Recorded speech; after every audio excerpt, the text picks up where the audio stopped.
Namaste all. Today we will discuss about assessment as a curriculum component.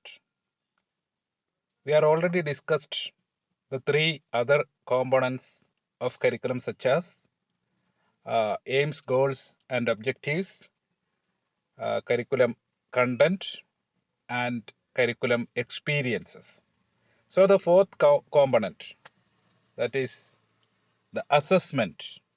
So let us see the details of assessment, what it means, what are the tools and techniques, types of assessment, etc. in this presentation. So, what it is? That's a big question. Assessment. What we are going to assess, or what is the meaning of assessment? In simple terms, assessment is measuring of measurable behavior. So, we are already seeing measurable objectives which are observable as well as measurable. So that element, that measurability comes to this assessment. So we shall measure such behaviors that we are listed out through our objectives. And through assessment, we are measuring the extent of behavioral change.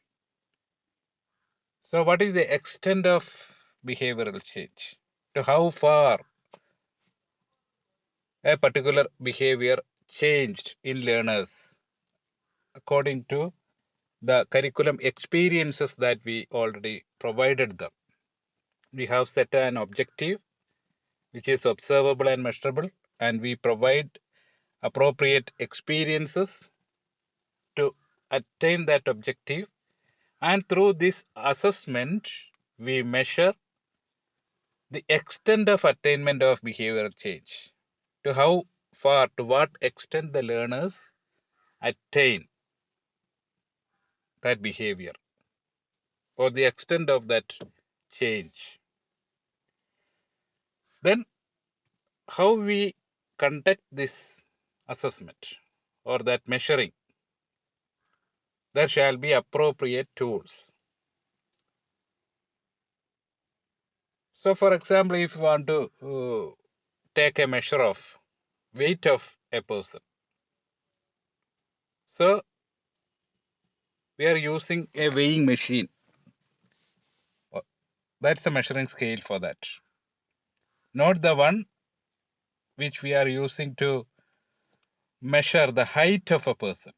So both these are different, though both of them are measures, one measuring height and the other weight.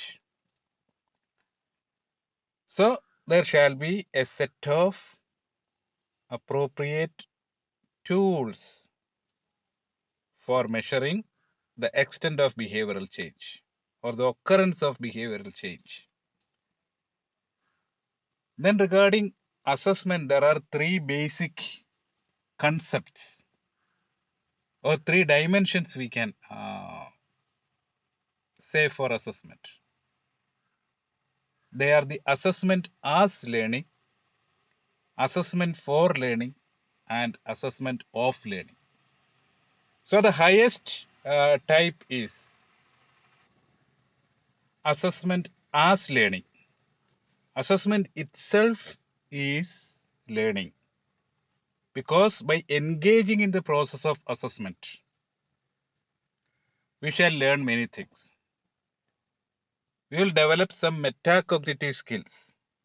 So this will happen when we analyze others' works. Simply saying peer assessment.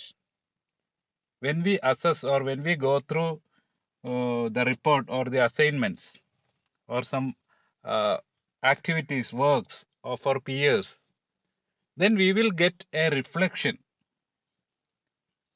We will be open to new horizons on the basis of their presentation, their reports. So that's assessment as learning. it will be a new learning for us, because they will provide the report or the activity in another dimension that we actually not thought about. So thus we can say assessment as learning is the highest. Then assessment for learning. Oh, it's a formative type of assessment, assessment for learning. And informative assessment, you know what actually, it's a type of continuous assessment, not the end assessment, but it is the assessment of process. As and when one learner engaging in learning, that is formative assessment. So it's continuous. It is the process. As and when learner engages in some experiences, there shall be continuously assessing the progress of learners through various learning experiences. And assessment of learning, what usually we are uh, practicing, the summative assessment, the term end or year end, semester end assessment, or the product assessment. At the end of a course or end of an activity or end of a product, then assessing the research report, that's kind of assessment of learning. It's a summative process. The assessor doesn't see or evaluate or assess what process, what procedure the learner follows to prepare the particular report. Only that final product. That's assessment of learning. So these are the three major dimensions of assessment: assessment as learning, assessment for learning, for developing, for improvement of the capacity of learners, and assessment of learning, what actually the learner uh, obtained by going through a particular curriculum experience. Then what are the different types of assessment? There can be various types of assessment: assessment of performance, attitudes, a written assessment, assessment of process, product, portfolios, peer assessment, and self-assessment. So the best type of assessment is said to be self-assessment, because the person know why or how he or she prepare something, prepare a report, do an activity, write some report, present something or say something. So that individual own reflection, own assessment, that's very significant form of assessment. But generally it seldom happens, especially in academic settings. We are more concentrated, especially teachers are more focused on teacher directed assessment, and which usually falls in product assessment category. The process assessment will be very limited, and usually all score shall be given to that product only. In a dissertation work, the uh, mark is given to that report, or in an assignment, how a student, how a learner develop that report, that never get assessed.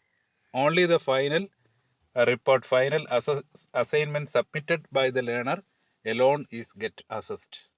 So the process assessment, then the performance, skills, the attitude domain, the not the attitude domain, the attitude and performance falls to affective domain.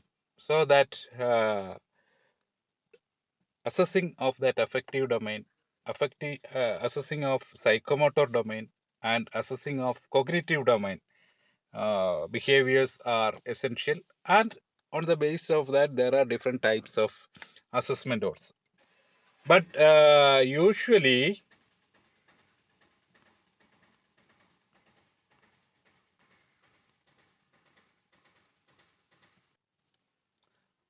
the focus will be on product assessment.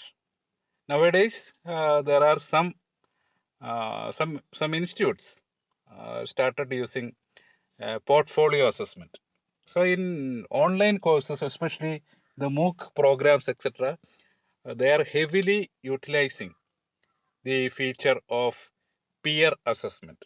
So that's a very good opportunity for assessing self. As we said earlier, the peer assessment aspect is highly significant for assessment as learning, because we will have to learn from assessing others' reports or assessing others' works. So the tools for assessment. What are the different tools for assessment? Uh, the simplest, easiest tools are said to be questions. The questions shall be oral or written, and we are using questions in our class. Generally, there are developing questions to develop our lessons, and to end our lesson, review questions. There are variety of questions that we can discuss in some other presentation. And generally, there are two categories: oral as well as written questions. And these written questions, usually we use different types of written questions in achievement test. Then assignments and reports. That's another tool. Assignments. Then various reports, such as, for example, the report of a field work, a report of curriculum analysis, a report of the class taken. All these are different kinds of reports, and that can be a tool of assessment. Then poster designing and its presentation, that is another tool. Designing as well as presenting posters is another tool. Then preparing journal or work diary, that is another tool for continuous assessment. We can continuously assess the progress of the learner through, especially if we are taking the case of research, and how the researcher proceed through the process of research, we can easily identify by assessing the journal entry or the work diary of the researcher. Then another tool is rubric. You know what is a rubric, or else we can discuss it later on. So rubric is another measure, another tool to conduct assessment in a very systematic as well as transparent manner. Then portfolio, inventory, experiments, projects, all these are different tools for assessment. Then regarding techniques of assessment, there are different categories. I am mentioning only a few in this presentation. The major techniques such as testings. There are different types of testings. Mainly we follow only achievement testing, but there are different kinds of testing. So testing is a type of technique we follow for assessment teachers. Then observation of students, observation of their activities, experiments, how they conduct experiments, how they engage in discussion, how they present, how they conclude a discussion. All these we generally observe. So there shall be critical observation, and observation shall be a technique of assessment. Then interviews also is an important technique for assessment. Then performances, different performances of learners. So these are the four major categories. There are different other techniques also. These testing, observation, interview, and performances shall be the most relevant techniques when teachers are concerned. Then assessment and evaluation. Usually, people are using both these terms synonymously, both assessment and evaluation. But there is some hierarchy, of course. Assessment is a measuring. But evaluation is a value judgment. It's an interpretation of result. By assessment, we get a result. So, suppose we measure the height of students in a class. So, we will get a result. That is, suppose we have 40 students in a class, we will get the height in centimeters or inches of all students. So that's only a measure. It's only an assessment. We only when we interpret the result, some prediction on the basis of the results, some follow up for the on the basis of this result leads to evaluation. So it should have a feedback and follow up. There shall be a feedback. So we have to find out the range of height of all students in the class, and height and weight proportion we can find out. Then we can find out the BMI of students, and such kind of results we have to interpret the result what we get actually, and we have to provide adequate feedback, and we have to do appropriate follow-up activities. And this evaluation help the learners about their position. So it's a factor which provide knowledge about own position. So where actually I am standing, what is my position, what is my place in this group or in this activity. So that's another significance of evaluation. And evaluation helps to design strategies for improvement. That is, so a measure never explain about what to do for improvement. It's only a measure, that only. A person can feel or discard it. It's just momentary. But when we are going up to evaluation, it provides feedback, and the learner can identify his or her position and to design appropriate strategies for improvement. And this uh, nature, that step for improvement, step for progress leads to moving towards excellence. So there shall be a knowledge about excellence, and the learner is able to strive for reaching that excellence. So that's the significance of evaluation, and that's how it differ from mere assessment. So that's a brief presentation about various aspects of assessment, its types, different tools, techniques, and how it related with evaluation. So thanks for watching this presentation. Thank you all.